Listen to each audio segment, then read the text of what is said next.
Okay, this is Orlando Wilson, and what I want to talk about in this short video is eating while on close protection details. Now, this is something which might sound simple, but can turn out to be very complicated and problematic. Now, I find it amazing, even on the courses I run, when we get to lunchtime and we tend to skip lunch, how many people you can see they take a psychological dip because they've missed their lunch. Maybe it's the first time in their life they've ever missed their lunch.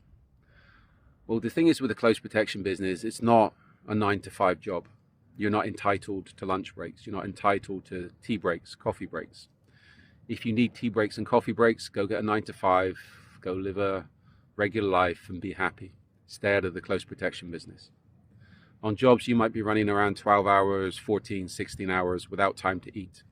This is why I tell people get into the habit of eating in the morning, eating in the evening. If you can't go for 12, 14, 16 hours, 24 hours without eating, then you've got a problem, because there's obviously you're weak in some ways.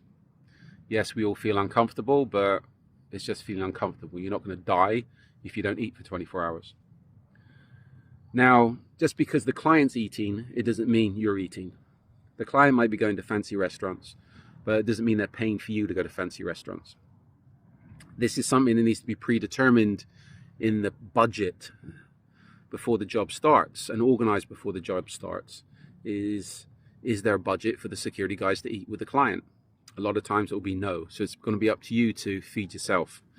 Where you get your food from, who knows? You need to plan it. You can always bring your own food, but bodyguards walking around with sandwich boxes looks a little bit stupid. So get into the habit of not eating for 12 to 14 hours. It's not hard. General rule is if you're eating with the client, or when the client is eating, when you order, doesn't mean just because you're with the client doesn't mean you'll be sat with the client. A lot of times you don't want to be sat with the client for various reasons. When you order, you ask for the bill, and as soon as the bill turns up, you pay it. Your food's paid for in advance. The reason being, if the client gets up and leaves, you can leave with them. The client might not be paying for their food, so they don't have to worry about paying the bill. As soon as your food arrives, as soon as you can possibly do it, pay the bill. Because, as I said, if the client gets up and leaves, you can leave straight away, and you don't have to be worried about being chased by waiters or having the police called on you because you ran out and skipped paying for a sandwich. Try not to eat too much, try not to drink too much, because it means you're going to need to use the bathroom. And if you're working a detail with a client, you can't stop the whole detail or interrupt their itinerary because you need to use the toilet. So that's some basic advice on eating while providing close protection services. If you've got any questions, send me a line if you're connected with me on social media.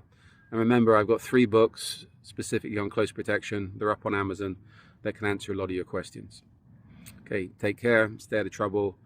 And if you're serious about the close protection business, get used to being hungry and uncomfortable. If you're providing close protection services, you're not the priority. The client's the priority. If you think you're the priority and you think you're special, then please find another line of work.